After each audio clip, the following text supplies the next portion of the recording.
तौहीन अदालत केस से मुतालिक गिलगित बल्तिस्तान के साबिक चीफ जज राना शमीम का असल बयान हल्फी इस्लामाबाद हाई कोर्ट को मौसूल हो गया है। अदालती जराये के मुताबिक DHL का कोरियर लंदन से रजिस्ट्रार इस्लामाबाद हाई कोर्ट को मौसूल हुआ। रजिस्ट्रार हाई कोर्ट ने सरबरहम लिफाफे को एक और सील लगा दी। अदालती जराये के मुताबिक राना शमीम के बयान हल्फी को सरबम हर लिफाफे में आइंदा समात पर अदालत में पेश किया जाएगा। आइंदा पीर को दौरान समात राना शमीम के बयान हल्फी के लिफाफे को खोला जाएगा।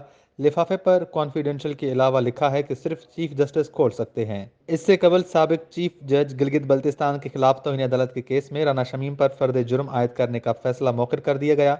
समात 20 दिसंबर तक मुलतवी कर दी गई। राना शमीम तौहीन अदालत केस की समात हुई। अटारनी जनरल ने साबिक चीफ जज गिलगित बल्तिस्तान समेत तमाम अफराद पर फर्द जुर्म आयद करने की सदा की। समात के मौके पर अटारनी जनरल ने अदालत के हुक्म पर राना शमीम की मुतफरिक दरख्वास्त पढ़कर सुनाई। दरख्वास्त के मुताबिक 9 दिसंबर को नवासे ने लंदन से असली बयान हल्फी कोरियर के जरिए भिजवा दिया। डॉक्यूमेंट मिलने में 3 दिन लग सकते हैं। Secretary general PFUJ Nasir Zaidi अदालत में पेश हुए और कहा कि बयान हल्फी देने वाला अगर इसकी तस्दीक कर रहा है तो वो शाया होना चाहिए। बयान हल्फी शाया करने वाले साफी ने अदालत को बताया कि राना शमीम ने उन्हें बयान हल्फी शाया करने से नहीं रोका।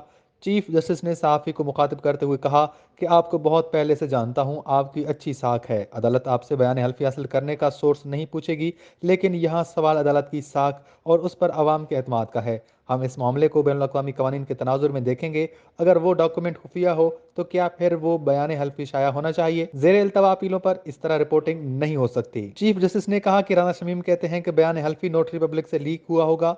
प्रिविलेज डॉक्यूमेंट लीक होने पर नोटरी पब्लिक के खिलाफ इंक्वायरी शुरू हो सकती है। अटारनी जनरल ने शोकॉज नोटिस पर राना शमीम का तहरीरी जवाब भी पढ़कर सुनाया कि अगर अदलिया की तौहीन मकसूद होती तो बयान हल्फी पाकिस्तान में रिकॉर्ड करा के मीडिया को देता। राना शमीम को बयान हल्फी जबकि सहाफ़ी और दीगर को जवाबी बयान हल्फी जमा कराने का कहा जाए। ये केस फर्द जुर्म का बनता है। अदालत फर्द जुर्म आयद करने की तारीख मुकर्रर करे। बतौर प्रोसिक्यूटर पेश होगा। चीफ जस्टिस ने अदालती मुआविन रीमा उमर को मुआवनत की हिदायत करते हुए समात 20 दिसंबर तक मुलतवी कर दी।